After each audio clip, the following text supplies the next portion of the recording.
Hey guys, so we are in the aisle of Walmart, and I have some friends who are getting to fishing just for the first time, and they don't want to spend a lot of money. They want to get started in it, and so I told them, I bet you could get started in fishing completely for 50 bucks. Let's see if we can do that here at Walmart. So I have a list of things that I think you need to get started. Now, I'm focusing on bait fishing. I'm not really talking about lures yet. I'll do another video just for starting lures, but this is my list. You might want to screenshot that because this is what we're working off of today. So the first thing on my list is rods and reels, and if you look, that is an ominous thing for someone who's never fished before. Look at those all, and the very first thing I walk up to is, holy moly, $118. Now, there is a place for that rod. For me, it's still on this rack because I don't spend that much money on rods. Some people do. So we're gonna head down here, and honestly, there are some beginner fishing rods and reel combos with line on them that are actually pretty decent. And I'm gonna come all the way down here. Now, I know experienced fishermen are gonna argue this because they spend more, but forget that mindset and think, I wanna get started and see if I like this. And right here, we've got a decent rod already spooled up, and I want to show you something about rods. So if you look at the rod, on the rod it's going to say, it's kind of hard to see, the rod has writing on it, and the thing I'm looking at is it says this is a medium rod and it uses 6 to 12 pound line. So this is going to be like for bass and things like that. You could fish bluegills and stuff also with that. Here's the one I was looking for, and unfortunately the last one sold before I got here. This rod is a little lighter weight. It's a lightweight rod. It's probably called medium light, and it probably handles line of maybe 4 to 8 pounds. That's a good one for bluegills. That's a good one for bass. If you're going for bigger fish, you're gonna have to look for a bigger rod, but most people start off these sizes. So there's your rod. The next thing we're gonna go look at, oh boy, hooks and sinkers, we'll get to that in a minute. Tackle boxes. Now, I grew up with this kind of a tackle box. You open it and it's got a shelf, and if I tip it upside down, everything spills out and gets all mixed up. So I have moved to this kind of a tackle box. I want to show you. Okay, here we go. These are about $6. It has little inserts that you can break apart, and I can configure this anywhere I want to put dividers in. When I close it, stuff stays in its compartment, and if it's tiny hooks, I even use like a film canister or a small medicine bottle to hold my hooks and my sinkers and things to keep them all together. So this is what I recommend. The great thing about this is that you'll keep using these. I have about 17 of these, and I separate more lures each time I get them. I add another box and separate more things. So I'm actually going to pick a couple of these up today, but you'll never outgrow this. This and this tackle box, you'll outgrow these. Okay, this one, you'll just keep buying more. And then when I go fishing, I say, hey, I need this box and that box. I need the one with crankbaits, the ones with hooks and swivels, the one with bobbers, and I divide it that way. So I'm going to go ahead and grab one of these. Actually, I'm going to grab 2 of these. So we've got our tackle box down. So let's take a look while we're down here. When you're fishing for fish, you often have fish swallow hooks. So I'm going to need a pair of pliers. I'm looking for something long and skinny and not too expensive. And right here, for $4, I have a decent pair of needle nose pliers, and they have a wire cutter right there. For $4, I can take hooks out of fish if they swallow it, and I'm good to go. Also, if you're going to keep fish, you're going to want a fillet knife. Now, I'm looking around, and it's pretty ominous to see $32, $18, and then right over here, again, $4. I have 4 of these fillet knives. I sharpen them every time I use them, and they work fantastically.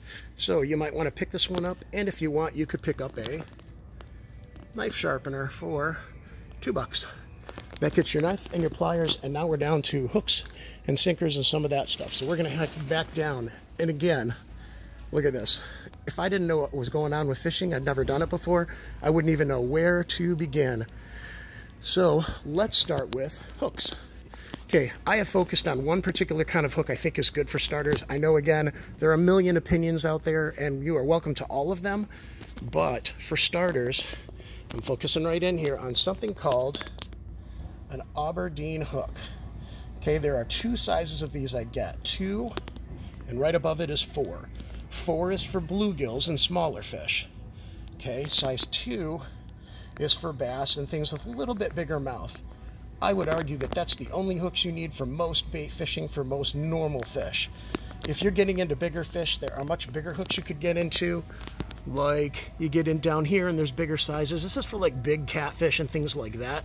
I don't really think you need, but that's not a bad one if you're going for bigger catfish. Okay, that's 3 kinds of hooks. Each pack is about $2. You could start with 1 pack. Okay, let's talk about bobbers for a second. Okay, the first thing I would tell you right here, please do yourself a favor and do not buy these. Don't buy plastic bobbers. They only go straight down underwater when a fish bites, and they crack and sink. So you want a bobber that tells you more information. And for that, I would go more to this style of bobber right there. This is a smaller one, but here's the thing about a stick bobber. I'm gonna get one in my hand.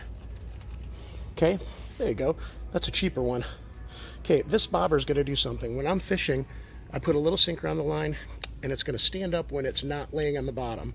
Okay, that's good. When a fish bites, sometimes they bite and lift up. This bobber is going to tip on its side, where that round bobber isn't going to do anything. Sorry about my car, buddy. I'm blocking the aisle. So anyway, I can actually use this to determine the depth of an area that I'm casting to by adjusting my sinker. And if I cast and my bobber stays flat, my sinker's laying on the ground and I'm laying on the bottom. If I slide it up and my bobber starts to float, I'm right above the bottom. I would pick up a couple of these. And that's a good size, by the way. It's a pretty lightweight one. They make bigger ones. You could pick up a couple of these if you wanted to. But I think a great bobber to start with is right there. And this actually matches the sinkers that we're going to use. And I'm going to show you that in just a minute. So we're moving on to sinkers. Okay, there are 2 kinds of sinkers that I would recommend you get. One is a bell sinker. Now this is for bottom fishing, and if you look at my other video called 3-way rig, it's a way to fish on the bottom, and there's 2 sizes of these I would get. I would get something like, see, by the way, they look like a little bell. This one is 3/8 ounce. That's a good smaller one, and then I would go all the way up, honestly, and get a 1 ounce pack. These are for bottom rigs, and again, you can check my video on something called a 3-way rig, and this is how you use those. It's for fishing straight on the bottom where you don't use a bobber. The other kind of sinker is called a split shot, and this is what they look like. Honestly, here's what I feel like it looks like. It looks like a Pac-Man with a tail. You can see there's a little split in the front and there's a fin on the back. The split in the front is where the line goes in, and then you pinch it with pliers. The fins on the back, if you push them together, it opens the mouth on the front. So these are what's called removable. They make split shots that don't have that tail, and I don't use those. They're really hard to open up, and they're really hard to take off. So you want reusable ones, and 2 sizes I would recommend.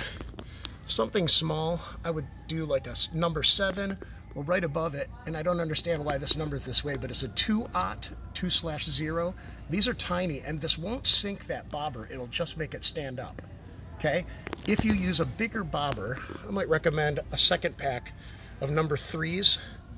So you're buying 2 packs. Some medium ones would be number 3s, and some small ones would be like number 7 or like 2/0. That takes care of your sinkers. I'm going to go back to my list here. Oh, 3-way swivels. So if you're using that 3-way rig, now I got to look and see if they have these. I didn't find these ahead of time. Bad me. Oh, but there they are. Okay, a 3-way swivel. I'm going to see if I can get one separate. It has a circle in the middle, and 3 things that you can tie lines to. This is a decent size. This is size 4. You get 8 of them. And this, again, is for bottom fishing. And again, look up my video on 3-way rigs to see how to rig this. Okay, believe it or not, we are almost done, and I know we are well under $50, which is my goal. So the other thing I would add on here, and it's the only thing we haven't looked at right now, is 5-gallon bucket. There are a lot of ways to keep fish. You can keep them on a stringer. You can keep them, flip back around. You can keep them on a stringer. You can keep them in what's called a fish basket, which is like a basket with a spring-loaded top, and it sits in the water. But when it's time to go home, you don't really have a place to put it. Fish are flopping around someplace, or that basket's dripping out. So we always use 5-gallon buckets. Over in hardware, you can pick one up for about $4. My favorite one, if you know someone who has cats and they use that kitty litter, that's a square container with the lid that's attached to it and opens, best bucket. You can put stuff in, it has its lid attached, super awesome. So I think we have gotten ready to go fishing, and we've definitely spent less than $50. Hope that's helpful. Next video I'm going to do is some beginning lures to get started on, but hopefully this got you fishing for $50, all right? Take care, guys.